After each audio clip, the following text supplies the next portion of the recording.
Today's podcast is brought to you by Audible. Get a free audiobook download and a 30-day free trial at www.audibletrial.com/heroes, villains, and sidekicks. Over 180,000 titles to choose from for your iPhone, Android, Kindle, or MP3 player. Episode 38, Jason Todd. This week on the Heroes, Villains, and Sidekicks show, we'll be looking into the interesting past of Jason Todd, the boy wonder who replaced Dick Grayson as being Batman's number one sidekick, Robin. And the thing I'm most excited about in this episode is I got to interview Gerry Conway, the creator of Jason Todd and so many other characters throughout Marvel and DC. It was very exciting for me. I tried not to maybe get too fanboy up until the end, but again, it was a fun interview, really interesting guy, and I'm really excited to be able to play the interview for you. It'll be at the end of the episode. Now, Jason Todd is one of those characters that has a fairly convoluted past due to events like Infinite Crisis, the New 52, and DC Rebirth. So what I'm going to do is I'm going to take him right back to the actual origin, the beginning of the character, and how he was introduced way back in Batman 357 in March of 1983, again created by writer Gerry Conway and artist Don Newton. When we're introduced to Jason in Batman 357, he seems very similar. He and his family are acrobats at Sloan's Circus, and they're the main high wire act. Now, if you're saying to yourself, that sounds a little familiar. Wasn't Dick Grayson, the Robin at the time, and his family acrobats as well? Yep, that's true. And this is why I like this origin. It's handled so nicely in that you have, in this issue, you have Dick working on the case and being close to this whole storyline as this new character begins to start to take over as the new Robin perhaps in the future. And there's one point where Dick says something along the lines of, he gets the shivers like someone has just walked over his grave.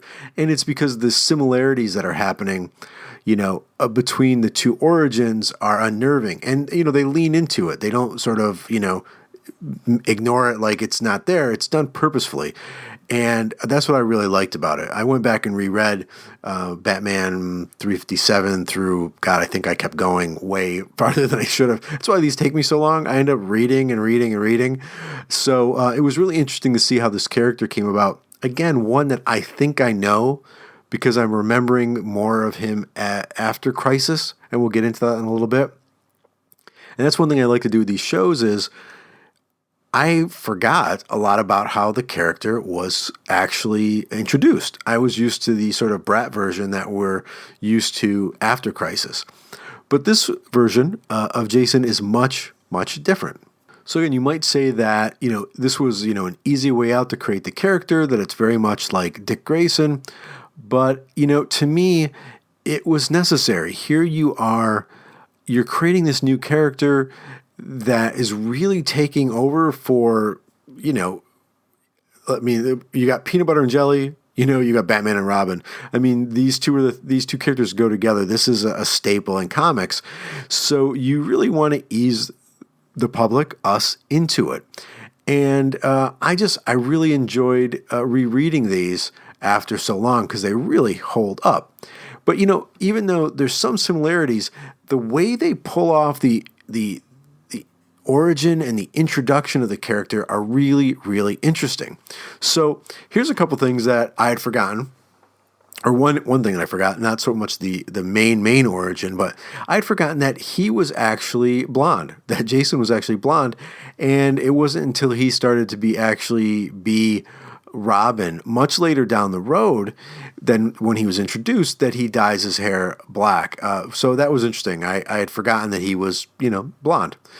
So I'm wondering, I didn't ask him. That would have been a great question. Why not just have him be a blonde Robin? Why did it have to be a dark-haired Robin? I wish I had asked him. Mr. Conway, if you are listening to this, if you want, head over to the site, heroes, villains, and sidekicks.com. and go to the episodes page. Look for this episode over in the post area, episode 38, and put in there why.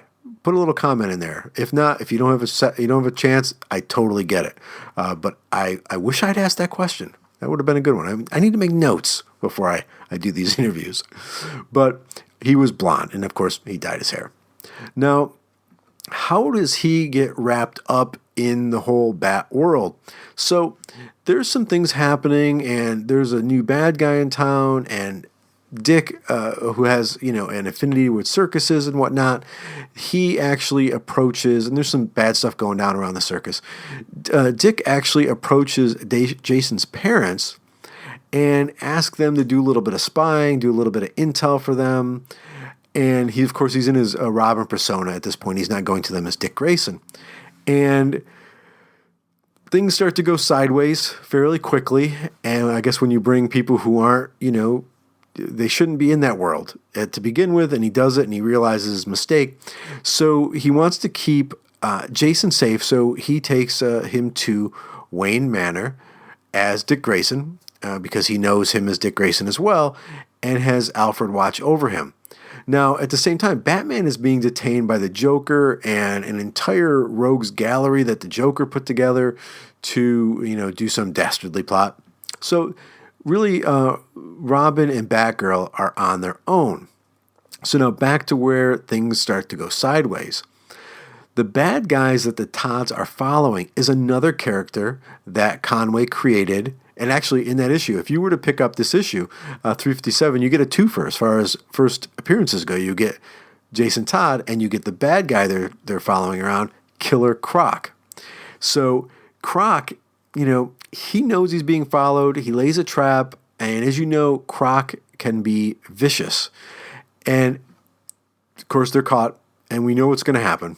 But at the same time, we go back to Jason, and he's walking around Wayne Manor, and he comes upon the clock that goes to the cave, and it's ajar, and he investigates. And there he is in the Batcave, and he puts a bunch of things together fairly quickly, obviously, that Bruce Wayne is Batman and Dick Grayson is Robin.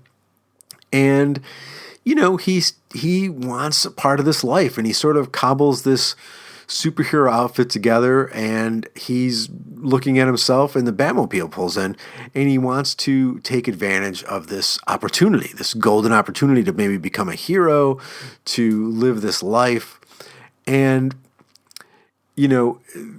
this is probably like one of his, first, what would it be, breaks with, I guess he wasn't disobeying anyone, but, that was pretty gutsy to just hop in the trunk, which is what he does, of Batman's car, and goes along for the ride when Batman goes out to help Robin. Now, Robin is called by the authorities, and what they have found the Todd's bodies in this alligator exhibit. So these live alligators, they're dead. He is distraught. He leaps down there, and he's holding them. The pages are just amazing. Again, head over Heroes, Villains, and Sidekicks.com. You can see a lot of these pages. They're just beautiful. Now, Batman confronts Croc, finds him, and, in the process of saying, you murdered the Todds, Jason hears this, and he goes to attack Croc, but of course he's held back by the Batman. He would have been killed. Croc is defeated, and, he goes to jail. And, of course, then what happens is that Bruce, and he knows he's Batman, Bruce takes Jason in. And now Jason goes through the training and is sort of working to be the new Robin, but he doesn't actually put the suit on until issue 366, almost a full year after he was introduced. And even then, when he put the costume on, it was without Batman's approval. And when Batman sees him in it, he actually, Robin saves Batman. When Batman sees him in it, he tells him to take it off immediately, that he had no right to steal someone's identity. Of course, he's talking about Dick Grayson. He's being Robin. He feels that it was I don't want to say an affront, but it was not, what's the word I'm looking for? Not kosher. It wasn't very respectful to do that. And, of course, Jason Todd again, he feels terrible and he takes it off. He isn't a jerk about it. He does it. But 2 issues later, in Batman 368, Dick Grayson arrives in the Batcave with a gift for Jason. And Dick tells Bruce that he appreciates the thought that, how he told Jason not to steal someone's identity. But, Dick tells Batman, hey, I'm not your partner anymore. And I'm really not even going to be Robin anymore soon enough. Again, remember, he's in the Titans right now at that point. One of my favorite titles of the 80s. And, of course, it was DC's most popular title. So, again, Dick is going to be changing from Robin to Nightwing at some point. But he says, hey, it's cool. This is how it should be. The mantle should be passed. So just then, Dick hands him the costume, and with it, Jason becomes Robin. He is the new Robin. He has gotten Dick's approval. Batman's cool with it. And, in these issues, Jason is pretty much a carefree kid. He is a lighthearted, even though his parents were brutally murdered. But, he's even says stuff like, holy this Batman, holy that Batman, because, Dick used to say that until he says, no, you got to stop saying that. That isn't your shtick. That was his. You got to be your own man. So it was very light. And you're probably saying, that doesn't sound like Jason Todd. But that was pre-Crisis Jason. Then, unfortunately, Crisis was fantastic. But for this character, it wasn't.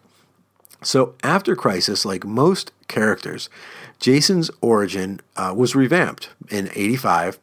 And he went from being a kid who was an acrobat and lost his parents and sort of, was a kind kid and respectful and listened. I mean, when Robin said, I heard you took the costume, he was like, had his hands up. I'm so sorry, Dick. I could never see post-crisis being so apologetic, or post-crisis Robin being so apologetic.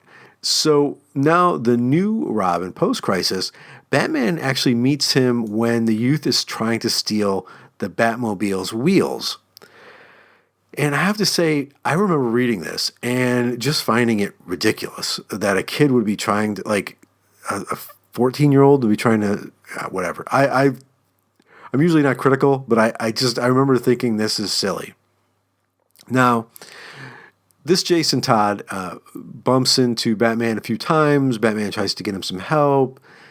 He ends up, this, I'm not going to say this Jason Todd anymore, but I'll say post-crisis Jason Todd actually helps him out a little bit. And then at one point they're in the alley and Batman sort of says, hop in the car and calls him Robin, like right off the bat, like Robin as a question. The kid goes, Robin, like that sounds good. It was all very strange. So now this kid is like automatically Robin. He has to train, of course, but I wonder if this sort of abrupt and, it was just an abrupt retcon where here Dick didn't give Jason the uniform and it wasn't this sort of respectful thing. Post-crisis, Batman actually pretty much fired Dick. He said, because he had gotten shot, so he tried to make it like he was protecting him, and he was, but it was really sort of callous and mean, and then he just picks this kid up off the street and says, you're Robin. So I think that didn't sit well with fans anyway. So this Robin, unfortunately, started out behind the 8 ball.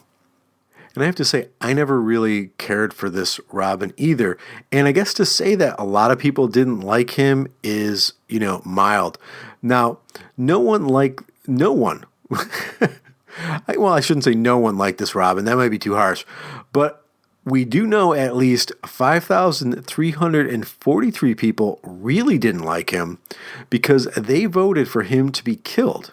That's right. Now, I don't know if you remember this, but back in 1988, Denny O'Neil was the editor of DC and for Batman at the time, and he had made the odd decision to not just kill the character off in sort of a normal comic book way.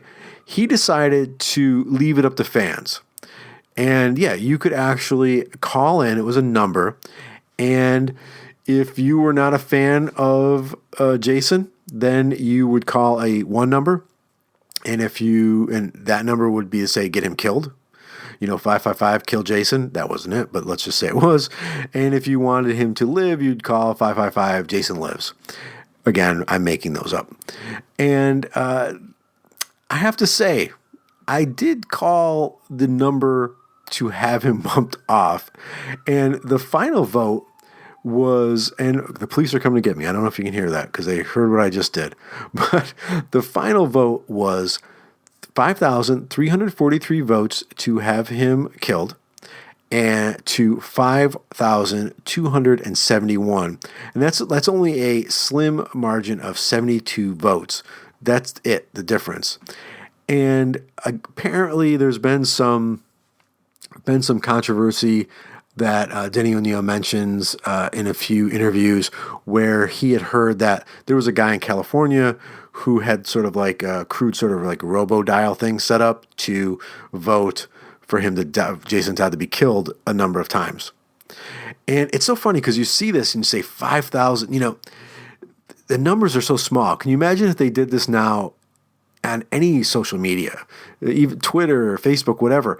It would be in the millions. So I found this really interesting, this small, number of votes, and it stuck.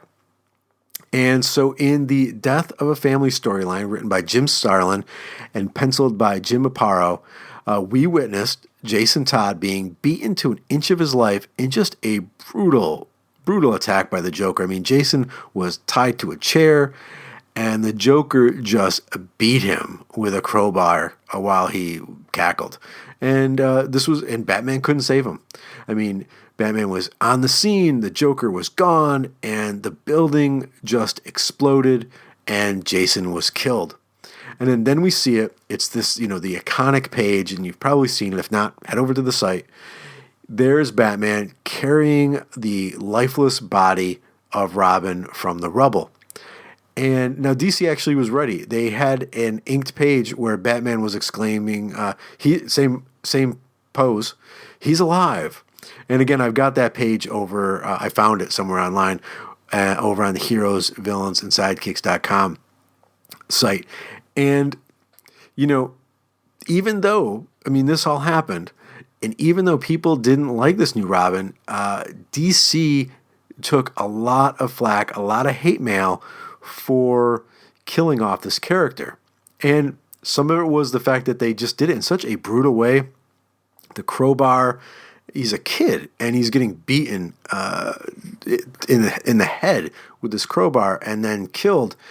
And they took a lot of flack. And it was also, one of these things where we can almost mark it as the age of the killing of sidekicks and girlfriends and wives and husbands in just brutal ways, just for a big bang. So that is how Jason Todd met his end in his career as Robin. Probably the shortest lived, no pun intended, Robin out there.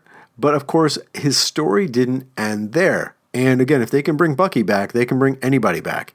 And that is what happened. Jason Todd was brought back in another sort of crisis event.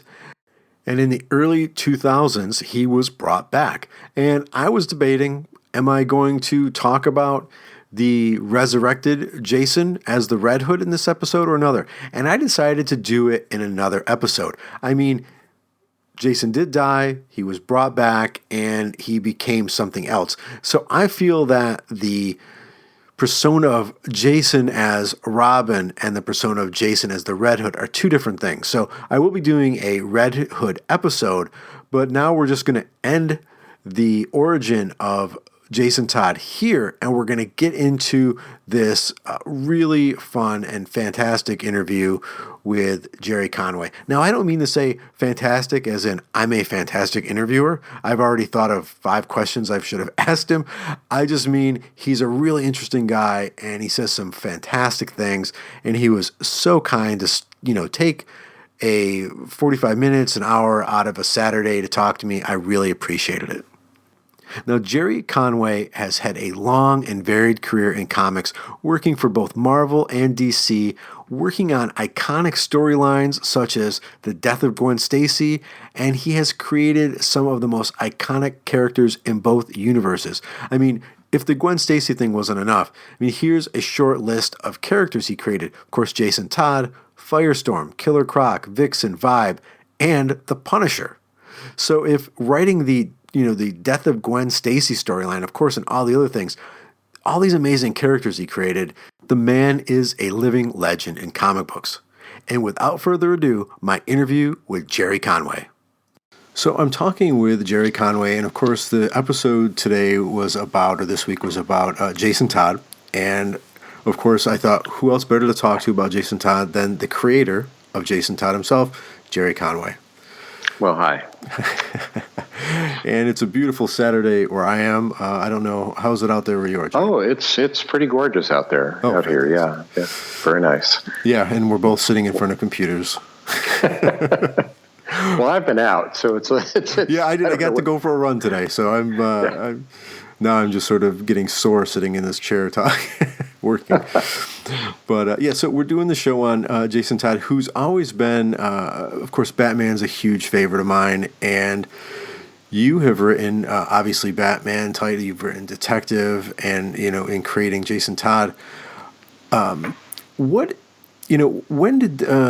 was it sort of decided that we need to, DC needed to start to sort of, I don't want to say replace, but, Dick Grayson was sort of moving on. When was it sort of decided and how to sort of come up with a replacement? Well, this was, I think, part of an overall reappraisal of Batman that was happening at that time. I was thinking about this recently that, until the Batman movie came out in the late 80s, Batman wasn't the most popular character at DC. It was Superman. And, right. Even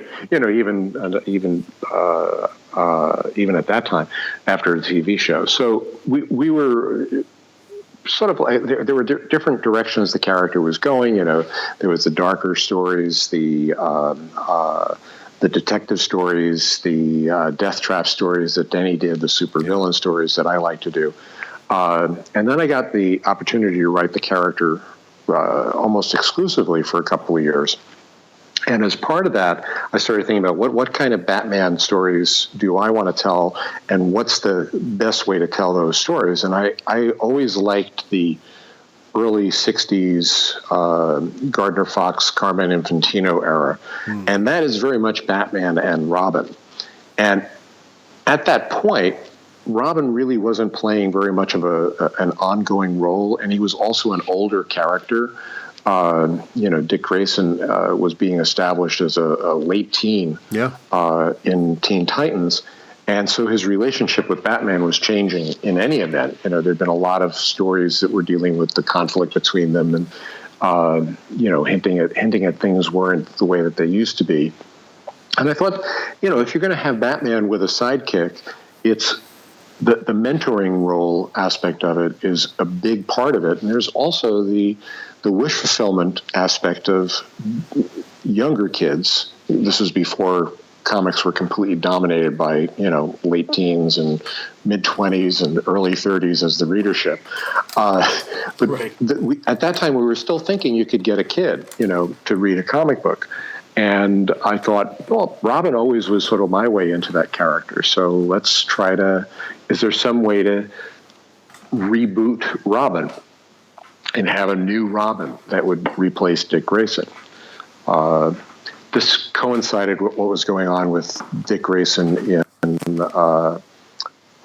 Teen Titans, where Marv wanted to have more of an exclusive use of that character, and Teen Titans being DC's best-selling book at the time, Marv could get what he wanted. So it was a happy coincidence. The kind of Batman stories I wanted to write would work best with a young version of Robin, and that wasn't the version we had anymore. Right. So I thought, I'd like to reboot that character, and this came at the same time that Marv was looking to use Dick Grayson as a character more central to Teen Titans and more exclusive to Teen Titans. Teen Titans being the best-selling book that DC had, Marv got his way on that, which was fine with me because that was what I wanted to do. Yeah. So it was both of us sort of coming to the same conclusion. Now, like I know, when you're creating a character, a lot of some of the characters, of course, you've created, sort of are out of whole cloth. You're coming up with something new. Here, you're sort of tasked to come up with a character to replace a character. So, you've got to decide how much to make this character Robin-like and how to make him different. Well, again, my reasons for wanting to write this pairing were for the particular dynamic of the young kid learning from Batman, but also to make that, I mean, this is an impossible task, but, to sort of make it a seamless transition, because the big transition was going to be making it a young Robin, where before it had been this slowly growing teenage sidekick and to this young adult sidekick. So I was going to have this big change by bringing it back to a younger Robin, and I wanted it to feel like something organic to the book. That you new readers would who come in with any kind of marginal understanding of Batman will think to themselves, "Oh, it's Batman and Robin. He's the young kid. He's and so on." Right. So you're meeting their expectations, and as far as the longer term readers go, to the extent that they're going to be upset about losing the current Dick Grayson, you might want to sort of give them something that, again, also feels comfortable and simple. So it was a combination of me wanting to write a certain kind of story and me trying to address what I presumed would be issues or responsibilities to the readership. Yeah, because, I mean, you've got, in rereading them, you have a semi sort of similar background for Jason. Mm-hmm, mm-hmm. And yeah, he's a young acrobat, similar thing. I didn't want to go all unique, I mean, today I might go all unique, but would be reaching to a different audience. Well, and in hearing earlier what you were saying, it totally makes sense. I mean, you're dealing with, again, Batman might not have been the biggest known hero at the time, Superman. Right. You're still dealing with Batman and Robin. I mean, those two are like even if you were familiar with the TV show in the 60s, you need to sort of hit this note. It's Holmes and Watson. Right. It's Tarzan and Jane. There are obviously stars in that relationship, but there's also sidekicks who are crucial to that. And Batman hadn't been played as a loner character, except for a few years, here and there, a few stories here and there during that transitional period from when Denny O'Neil took the book over, took the character over and started writing stories for him, and started treating him as a loner character. That really wasn't Batman. Batman was never a loner. What's so funny reading the stories now set with Batman, where the iconography is all about this cold, remote, silent, dark figure. That's not Batman. That was the Shadow. Right. I mean, it's great. I think it's a great interpretation of Batman, but it has literally nothing to do with the classic Batman. It's nothing. I mean, and that's one of the things I really dig about doing this show, and is that when I go back and research this stuff, and I mean, I've collected those books. I have them, in boxes behind me. But unless you really, I don't go back and read them all the time. So it's fun to see a refresher to be like, oh, wait a second, the character was something totally different, a few years ago. Yeah, I think it's going to be funny that say in about 10 years, when the current incarnation, the Christopher Nolan version that's sort of dominant in film, And even in comics, that kind of stern, aloof, remote character has been done to death. Somebody's going to reboot Batman as this kind of much more jocular, lighthearted, sort of affable, billionaire with a kid, uncle, with a ward. And that's going to be the risky, cool new thing. They'll find some way to hip it up, so that it feels really fresh. The old stuff always becomes the hip new thing, though, right? Oh yeah, absolutely. I'm living proof of that to some degree. But yeah, it's just a fresh perspective, and I think why Jason didn't last longer than he did was because while it was appropriate to the kind of material that I was trying to bring back, because again, there was no right way to write Batman at that point. There had been no Dark Knight detective at that point. So it didn't become iconographic until later. So that's why that character of Jason Todd lasted only a couple of years and didn't have an opportunity to become, as iconic as, say, Dick Grayson had been. Right. And then there was Crisis and different reboots. Right. That radically changed the character from what you created. Well, yeah. Well, once you kill him off, you're basically entitled to bring him back any way you want. So, depending upon the mood of comics at the time, it's going to be, he'll be a dark Avenger, or he'll be, a brooding crazy person, or he'll be something else. And his death, Jason Todd's death was, comic book characters die, and of course they always come back. But of course his death was, this made, there's not many times where comic book stuff makes news. Yeah, because it was so horribly cynical and manipulative. Let's have the fans decide, Right. So yeah, this was in Death of the Family, 426 to 429, and fans were asked to vote in to see if he was going to make it. Yeah. And it was, and even they voted him out. Even the issue was horribly brutal, with the Joker just beating him with a a crowbar. Yeah. It was a dark time in comics, I gotta say. I was reading through something, and I read, I think it was a quote from Frank Miller saying it was the most dark and cynical thing that had been done in comics. And I was like, if he said that, wow, that's...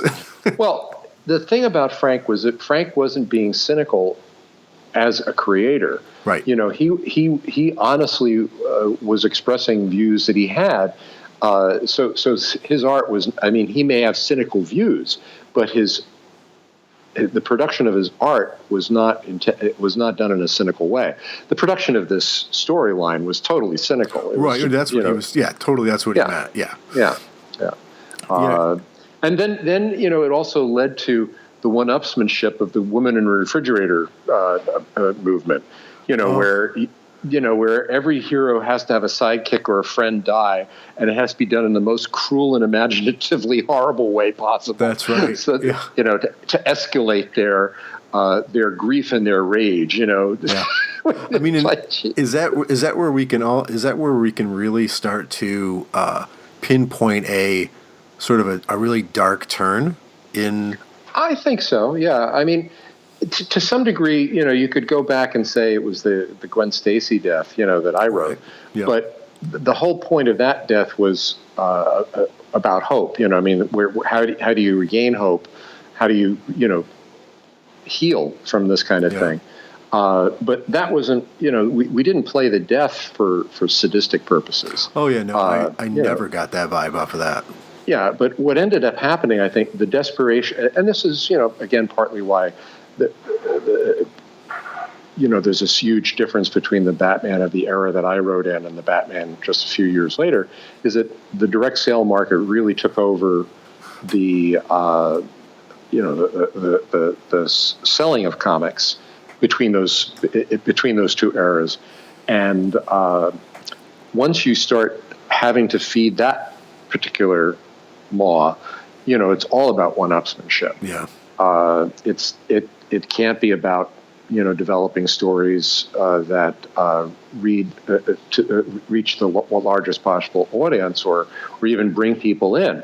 Because when you beat Robin to death with a crowbar, or you take Green Lantern's girlfriend and shove her in a refrigerator, or whatever you're doing, you're depending upon the reader's familiarity with that relationship in order for that to be horrific.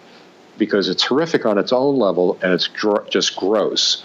But it becomes horrifying because the reader knows why. So you're not trying to bring in any new readers by doing that. You're just basically feeding the psychodrama in the heads of the old readers. Right. So I don't like it. Yeah, me neither. I like you said. It's like, well, there goes a great character. There goes this storyline that all of a sudden now there's this hole, and who's going to fill it, and why did you even do it? Because I didn't need to see that. It didn't move the story along. It didn't. You could have developed the character in a different way. Well, I mean, in one sense, it did allow for the entrance of the real Dark Knight. The idea of Batman as the pitiless, enforcer of Gotham. It did have a long-lasting emotional effect on the stories. Yeah. But I think it was primarily a product of a cynical sales grab. Yeah. And now, they brought him back in a couple different ways, and now he's Red Hood. Yeah, right. I know. Well, didn't they? Okay, so he's Red Hood. Then who was Red Robin? That was Tim Drake, who was the replacement. Right. And then there was another guy too, right?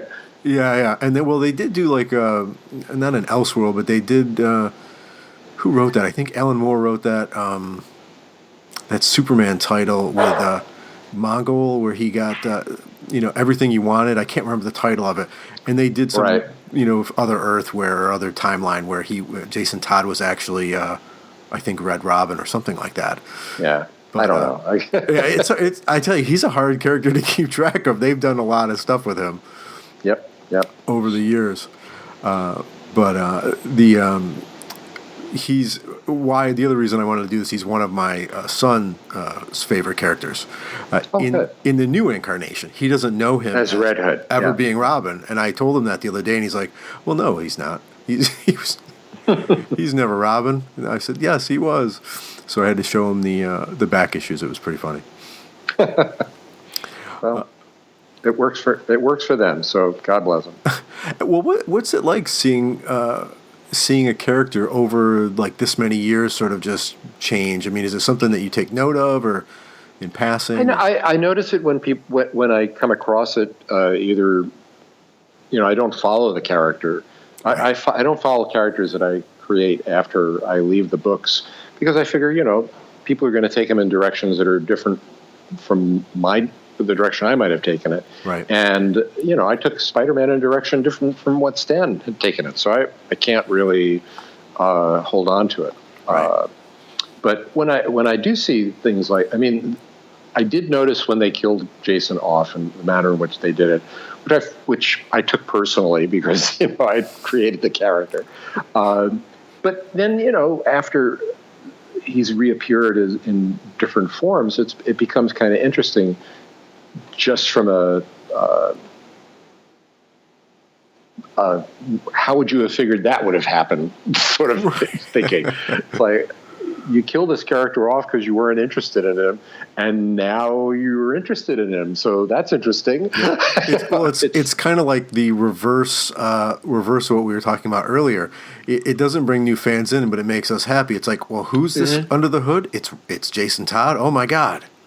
Right. It serves no.